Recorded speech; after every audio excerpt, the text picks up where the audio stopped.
So I want you to imagine just for a second that you traveled back in time to like 1965, Okay. and you tell someone there that you're about to, quote, crash out. Right. They'd probably just, nod and hand you a pillow or something. Exactly. They turn down the lights, tell you to get some rest. But if you fast forward and tell a teenager on TikTok today that you're going to crash out, they're probably going to take a few steps back and immediately pull out their phone to record you.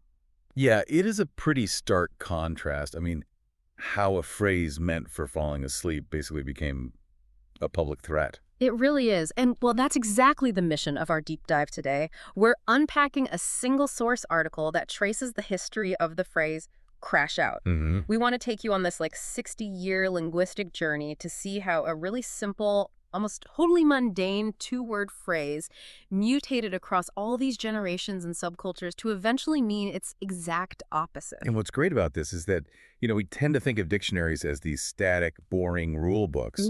But language is actually this live, breathing ecosystem. It adapts to the environment. So when you trace a phrase chronologically like this, you aren't just tracking vocabulary changes. You're actually tracking the psychological state of the people using the words. Yeah, which is fascinating. Yeah. So let's set the stage here and start at the baseline.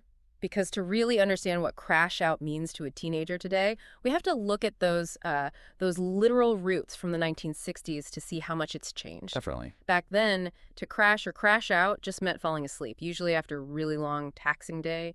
You were exhausted, maybe you had a few too many drinks, and you just hit the mattress. Yeah, and people obviously still use it that way right now. Oh, for sure. I'm exhausted, I'm going to go crash out. Right. It's an incredibly physical, grounded image. Yeah. In the 1960s, to crash out was simply to succumb to your physical limits. There was no metaphor to it. Your body just demands rest, gravity takes over, and you sleep. It's a biological imperative. I always kind of picture it like a dying battery.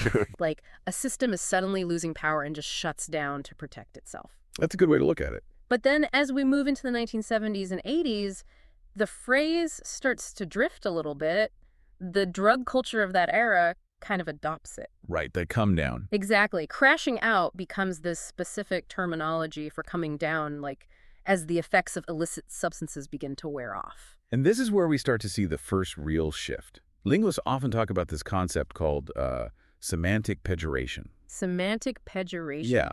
It's the process where a word or a phrase takes on a much more negative, severe, or darker connotation over time. So it's actively moving away from just resting your head peacefully. Right. Because falling asleep after a hard day's work is a natural depletion of energy, right? Yeah. But coming down from illicit substances is an artificial depletion, and it's much, much more uncomfortable. To use your analogy, the battery isn't just naturally dying anymore. The battery is, chemically failing. Exactly. Yeah. The end result is similar. The system shuts down, but the descent is suddenly much more unpleasant and jarring. And what's wild is that it wasn't just the drug culture using it this way.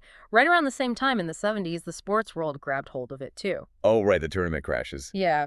If a heavily favored team suffered a crushing or just an entirely unexpected defeat, the papers wouldn't just say they lost. They said they crashed out of the tournament.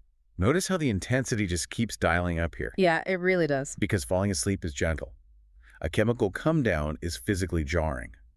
But a crushing sports defeat, that is an abrupt, sudden halt to forward momentum. The phrase is taking on a much sharper, more aggressive edge. Okay, but here is my problem with this timeline. What's that? I get the whole battery dying analogy for all three of those early eras. The 1960s exhaustion, the 70s drug come-downs, the sports defeats. They are all fundamentally about a system powering down. Mm-hmm. But if I look at how the phrase is used today on the internet, it has absolutely nothing to do with exhaustion. No, not at all. If anything, it's this massive surge of hyperactive energy. So how on earth do we bridge that massive gap? How did a system powering down become so aggressive? Well, what's fascinating here is that it seems like a total contradiction until you look past the physical energy of the phrase and you focus on the psychology behind it. Okay. The connective tissue across all these decades isn't actually a loss of energy. It's a loss of control. A loss of control. Yeah. Okay, walk me through that because I'm not totally seeing it. Think about the 1960s definition first. When you are so exhausted that you quote-unquote crash out on the living room rug in your winter coat, you didn't decide to go to sleep. Right. Your biology made the decision for you. you lost control of your body. Oh, I see. And when someone is coming down from a substance in the 1970s, they can't stop the descent. They've lost control of their neurochemistry. Wow. And then, when that championship sports team suffers an unexpected defeat, they have literally lost control of the game. So in all of these scenarios, you are basically a passenger to the crash. Precisely.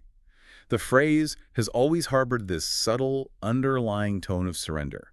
You are yielding to a force greater than yourself, whether that force is physical exhaustion, a chemical withdrawal, or just a superior opponent on the field. That makes total sense. And that perfectly sets up the big generational pivot here. Yeah, the Gen Z flip. Right, because as we enter the 21st century, Generation Z gets their hands on the phrase, and they take this core DNA, this concept of losing control, but they completely flip the polarity. They really do. They take it from a passive event, something happening to you, and they turn it into something hyperactive. It's a really fascinating linguistic inversion. Yeah. They kept the loss of control part, but they weaponized it. Yeah, weaponized is the perfect word, because today, the modern slang meaning of crash out as a verb means to act wildly or recklessly or just in a totally distressed, unexpected manner. It implies someone is losing their temper and spinning angrily out of control. It's the literal opposite of a peaceful sleep. And if you look at Merriam-Webster today, they compared this modern usage to older expressions like freaking out or snapping. Snapping is actually the perfect parallel for this. Really? How so? Well, a twig snaps because too much pressure is applied to it from the outside, right? Right. It's a sudden violent release of all this accumulated tension. And that aligns beautifully with how Gen Z repurposed crash out. It's a break under pressure. But here's where it gets really interesting to me, just in terms of how we actually deploy this phrase in everyday life. We use it with so much irony now. Oh, constantly. The classic example the source gives is someone sitting at an airport boarding gate. They check their phone, they see a notification, and they turn to their friend and say, if this flight gets delayed again, I'm going to crash out. Yeah, and they have absolutely zero intention of throwing a chair or spiraling out of control. None. They are just mildly annoyed. But they use this explosive phrase. Which brings us back to that central mystery you mentioned at the beginning, right? Yeah. Like, why is our vocabulary adapting to this specific type of stress? Yeah, why the hyperbole? This raises an important question about how we use hyperbolic language as a modern coping mechanism. The world right now feels incredibly fast, complex, and largely out of our control. Totally. The friction of daily life is really high. So when a minor inconvenience happens, like a delayed flight claiming you were going to crash out, is a way of venting that internal pressure through humor. So we are just like artificially raising the stakes of our annoyance to make it funny. Exactly. It's an exhaust valve. But I'm curious about the specific tipping point here. Like, how did we literally get from the passive sports defeat to the active airport meltdown? Because the source material gives us a specific origin point for this modern verb usage, doesn't it? It does. We can trace the popularization of this hyperactive Gen Z version back to 2017. Okay. Specifically to a track by the rapper NBA Youngboy called Stepped On. Right.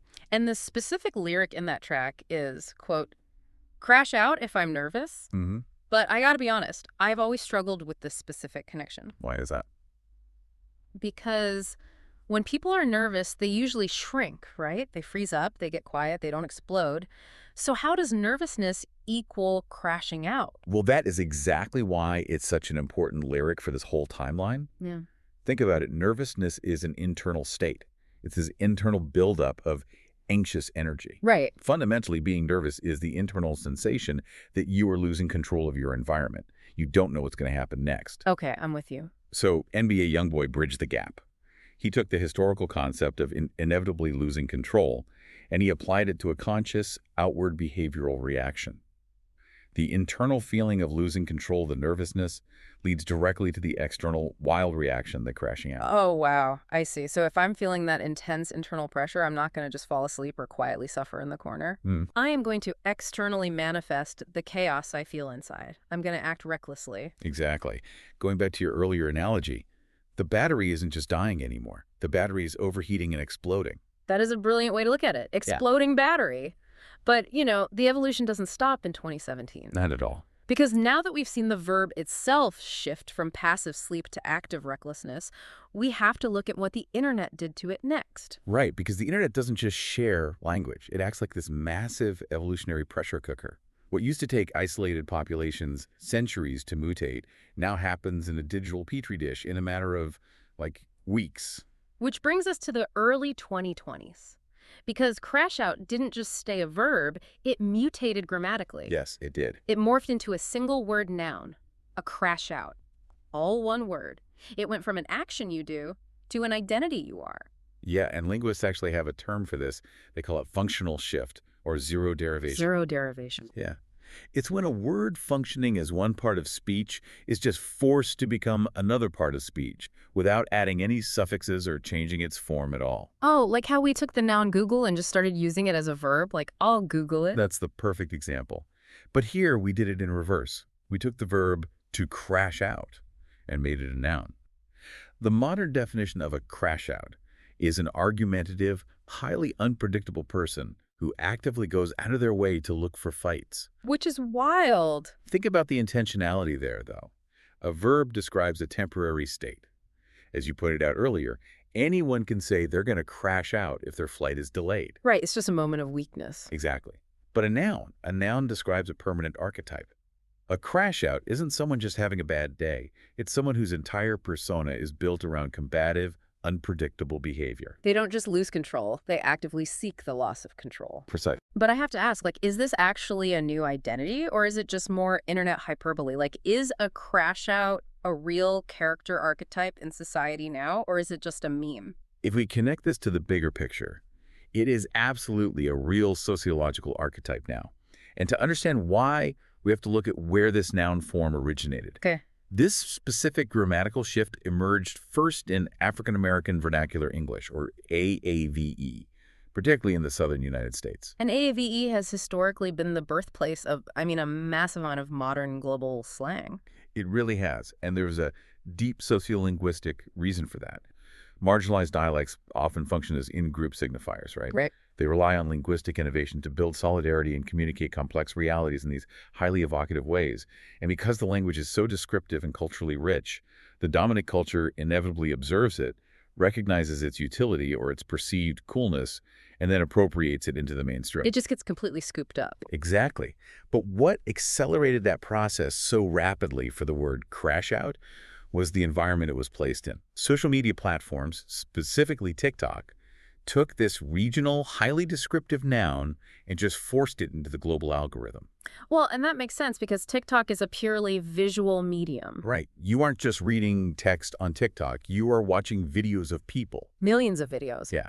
And people started posting all these videos of individuals acting completely wild in public. You know, someone losing their temper at a drive-through window. Oh, yeah, or acting completely unhinged in traffic. Or throwing a massive tantrum in a retail store.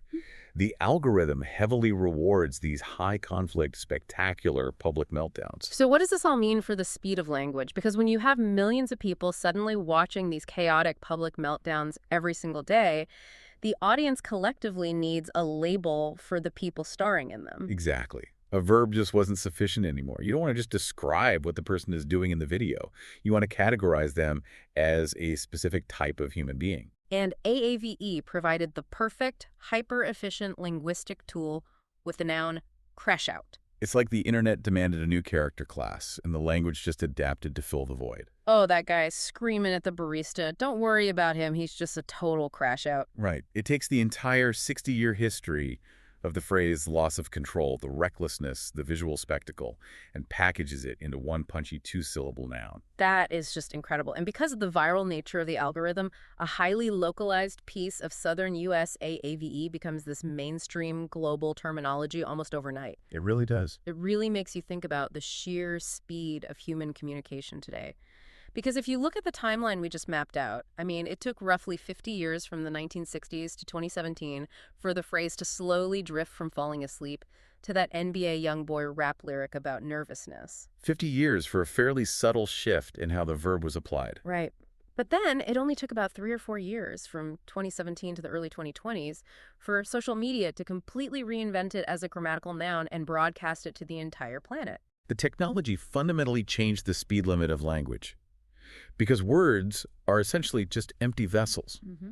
We pour our cultural anxieties, our technological pace, and our collective stress into them. Right now, society is highly stressed, it's highly visual, and it's highly reactive. Yeah, that's an understatement. So a word meant for sleeping was slowly hollowed out and refilled with anxiety and spectacle until it literally became a label for a public meltdown. It really is a mirror of the era that's holding it. Which is why tracing these slang terms isn't just, fun linguistic trivia. It is real-time sociology. So to wrap this incredible journey up for you listening at home, let's just look at the full picture here. Let's do it. In just a few decades, a simple phrase meant for resting your heavy head on a pillow after a long day of work, well, it evolved to describe a devastating sports loss in the 70s. Yep. Then it shifted into a hip-hop lyric about the internal pressure of anxiety. And then it zero-derived into a TikTok noun used to describe an unpredictable person actively looking for a fight in public. The biggest takeaway here is that you, the listener, are an active participant in this ecosystem. Absolutely. Language isn't handed down to us from dictionaries. It is built, it's broken, and it's rebuilt in our group chats, in song lyrics, and in the comment sections of the videos we watch. Yeah. Every single time you use a piece of slang, even if you're just using it ironically about your delayed flight, you are participating in a live, moving history of human communication. You are pushing the evolution forward. Whether you realize it or not, you are the digital petri dish. Well said. So we want to leave you with a final thought to chew on today. We've just tracked how crash out completely inverted its meaning to match the stress levels of the modern world. It went from falling asleep to picking a fight. So looking at your own life and the conversations you had today, ask yourself, what totally mundane, everyday word that you casually used this morning is going to mean the exact opposite 50 years from now?